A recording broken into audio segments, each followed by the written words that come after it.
Corto párrafo que describe en forma sintética pero rotunda el estado de la iglesia primera, de la iglesia primitiva.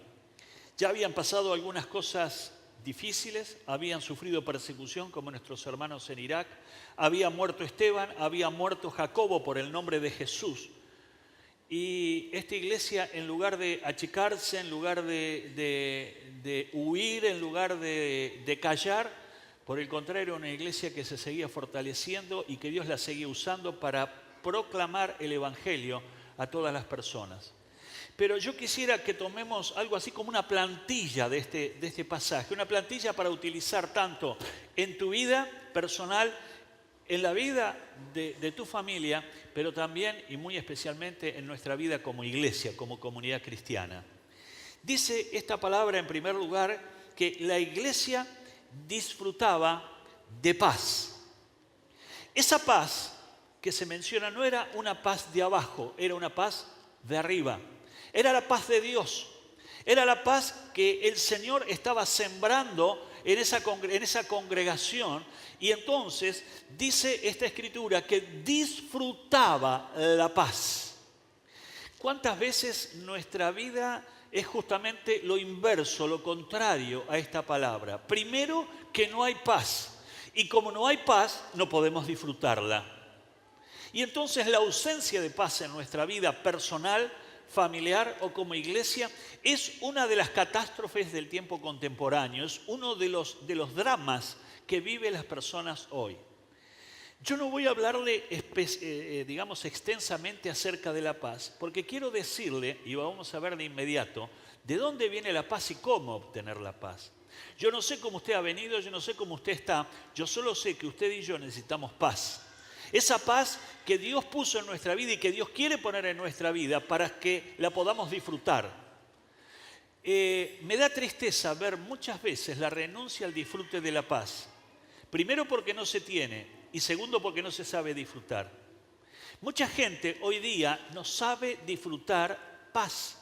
No puede disfrutar de tranquilidad, no puede disfrutar de gozo, no puede disfrutar de felicidad porque no la conoce. Y mi querido hermano, mi querida hermana, en esta noche, si hay algo que debiéramos exhibir, debiéramos levantar, debiéramos enarbolar, es disfrutar la paz de Dios. La gente a nuestro alrededor está cansada de ver gente que no disfruta de la paz porque no la tiene. Y mira hacia algún lugar a ver dónde encuentra paz. La pregunta es, si te miran a vos, ¿la van a encontrar? Si miran tu vida, ¿encontrarán paz? Si miran la mía, ¿encontrarán paz? Esa iglesia disfrutaba de paz. Job 22:21, una palabra preciosa que quiero dejarte. Y si estás anotando, anótalo porque te va a bendecir en la lectura durante la semana. Job 22:21 en Reina Valera dice así: vuelve ahora en amistad con Él y tendrás paz, y por ello te vendrá bien. Dice, tendrás paz. El deseo de Dios, el deseo de su Espíritu es que vos puedas tener paz, disfrutar de esa paz. Salmo 29:11.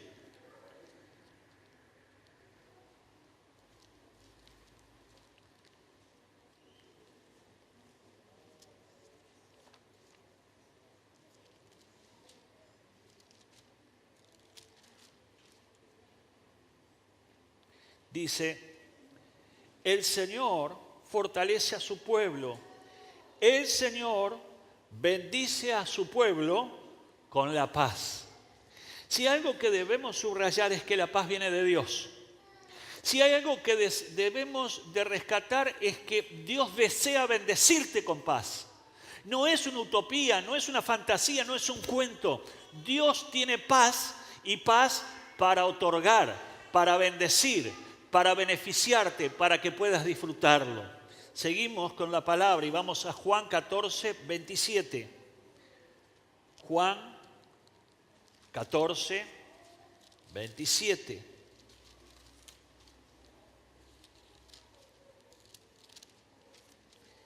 Que dice esta palabra, dice, la paz les dejo, mi paz les doy.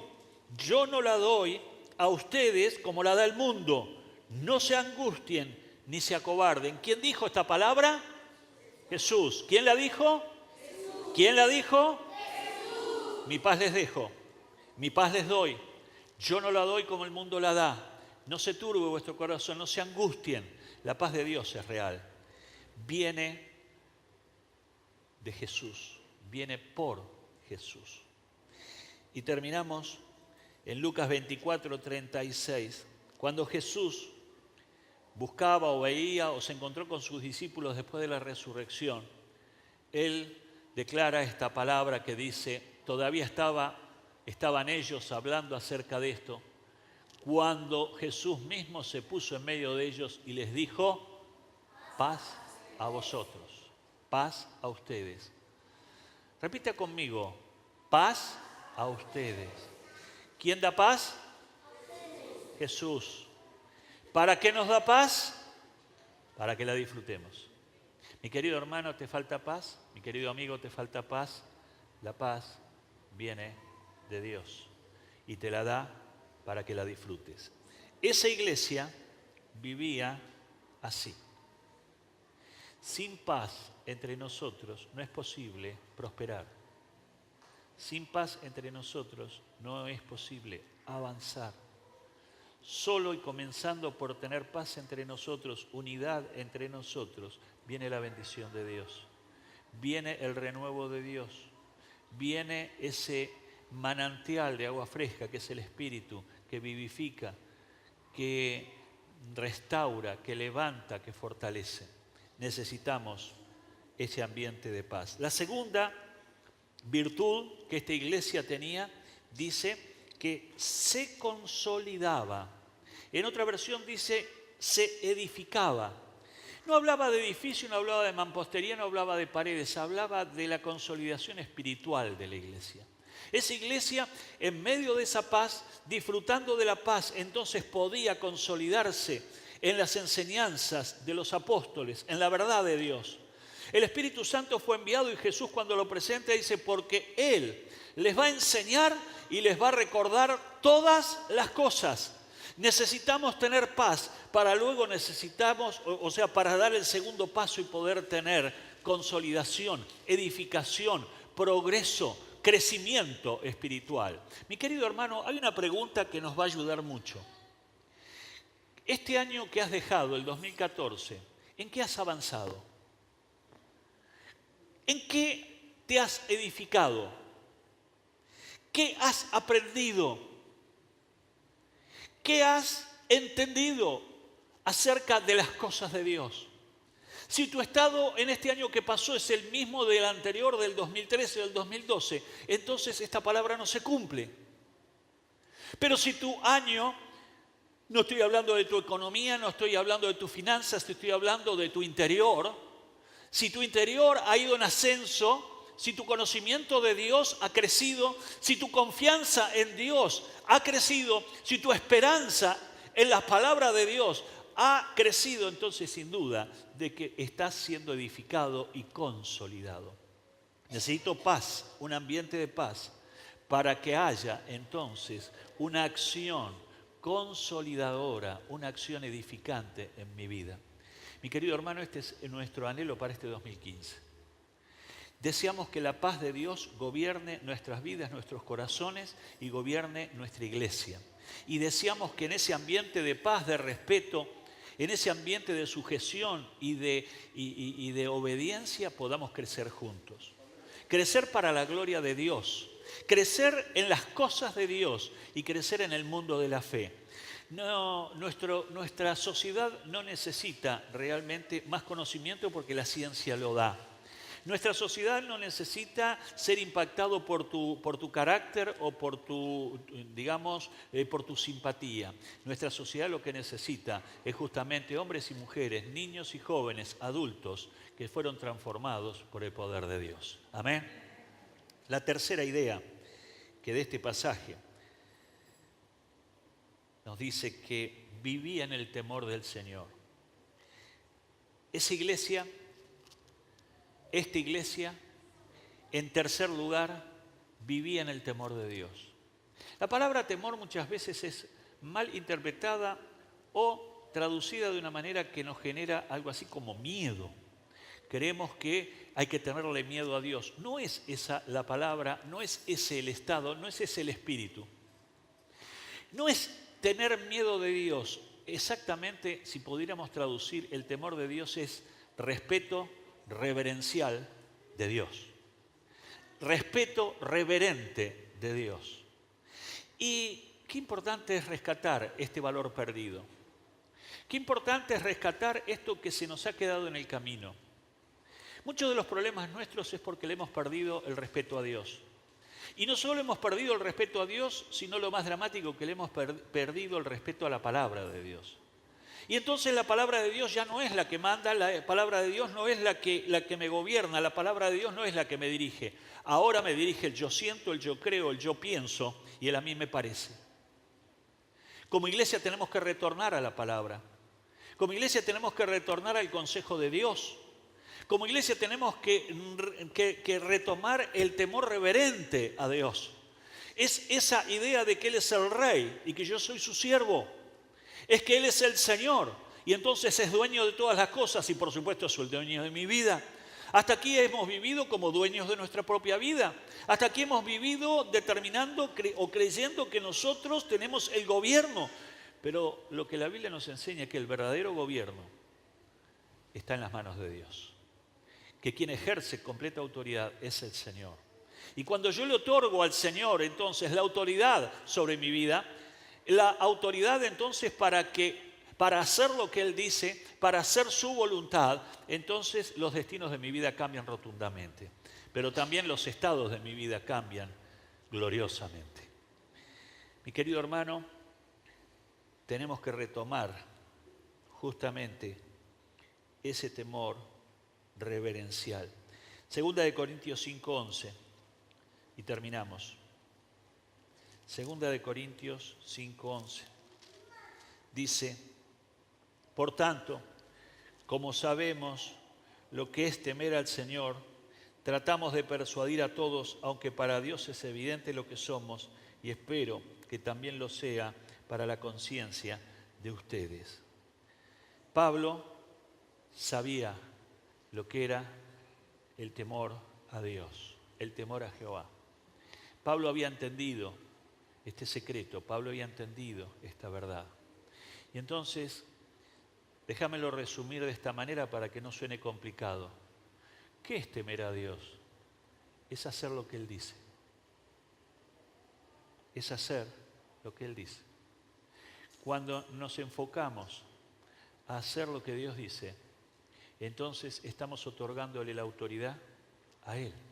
Estamos otorgando el señorío a Él. Le estamos diciendo: Señor, tú eres Señor. Y yo soy tu siervo, tu sierva. Qué lindo que en este 2015 este sentir pueda ser el sentir predominante en nuestra congregación.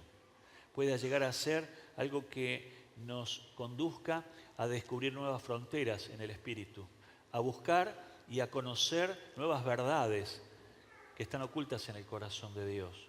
Que realmente este 2015 te lleven a los mejores momentos de tu vida a través de toda tu historia. Y entonces viene la consecuencia. Cuando la iglesia disfruta la paz de Dios, porque la paz es un tesoro y no es opcional. Cuando la paz lo defiendo como el tesoro más rico de mi vida, más importante, entonces se produce este segundo efecto, que es la consolidación y la edificación, el crecimiento espiritual de tu interior, que va a modificar todas las áreas de tu corazón. En tercer lugar, entonces, viene ese temor reverencial al Señor. No deseo ofenderlo, no deseo faltarle, no deseo que realmente mi vida lo trate con desprecio, sino por el contrario, sea Él el centro de mi vida. Jesús el centro de tu corazón. Y entonces hay una consecuencia inevitable. Y este pasaje dice: e iba creciendo en número, fortalecida por el Espíritu Santo. Quiero darte una muy buena noticia. Si esta palabra se graba a fuego en nuestros corazones, nuestra iglesia crecerá en un nivel que nunca hemos crecido antes. ¿Estás de acuerdo? ¿Lo deseas? Muchos de nosotros a veces creemos que si crecemos más perdemos el sentido del pequeño pueblo, de la pequeña familia. Vengo a la iglesia y quiero ver las caras de siempre porque me siento cómodo. Hemos confundido la iglesia con un lugar social, cuando la iglesia es la extensión del reino de los cielos para ganar almas que se están perdiendo. Entonces, tenemos que deshacernos muchas veces de ese sentimiento mezquino de me siento cómodo como estamos. Qué bueno es estar en una iglesia mediana o pequeña porque nos conocemos todos. Querido hermano, el deseo de Dios es que esta iglesia explote de gente. ¿Sabe por qué? Porque la consecuencia normal, sana, la consecuencia natural del mover de Dios en la medida que como lo hemos visto es el crecimiento. Dios nos permita este año 2015 unirnos de tal modo, homogeneizarnos de tal manera, podernos poner detrás de la visión de la iglesia, poder ponernos detrás de los objetivos que Dios coloca en nuestra vida y coloca en nuestro corazón para alcanzar y del que vos puedas ser parte. La invitación está extendida en este primer domingo del 2015. Ponete al lado mío. Ponete al lado mío. Y yo me voy a poner al lado tuyo también. Y juntos vamos a edificar y a construir lo que Dios puso en nuestras manos, que es la extensión del reino de los cielos en Lomas de Zamora. Lomas de Zamora es nuestro objetivo en este lugar. Tu barrio, mi barrio, es el objetivo. Tus parientes, mis parientes, tus vecinos, mis vecinos, son el objetivo del corazón de Dios. Y Dios desea hacerlo a través tuyo y a través mío. Para ello, entonces, disfrutá, obtené, guardá la paz, cuidá la paz como un especial tesoro. Permití que el Espíritu de Dios te edifique, te consolide, te dé crecimiento, crezcas en el conocimiento de la palabra, crezcas en el conocimiento del Señor y crezcas en el conocimiento de la voluntad de Dios para tu vida. En tercer lugar, adquirir y cada vez crecer más el temor a Dios, que es el respeto reverencial, que es el deseo de no ofenderlo, el deseo de hacer lo que Él dice. No hago lo que yo quiero, hago lo que Él quiere. No vivo para mí, vivo para Él. Respeto reverencial. Y por último, entonces la iglesia crecerá. Dios te bendiga. Dios te revele esta palabra, como en esta semana estuvo tratando conmigo. Y que esta palabra se te pueda hacer, a través del Espíritu Santo, puede hacerse carne, puede hacerse un grabado a fuego dentro de tu corazón. Realmente deseo que Dios te bendiga.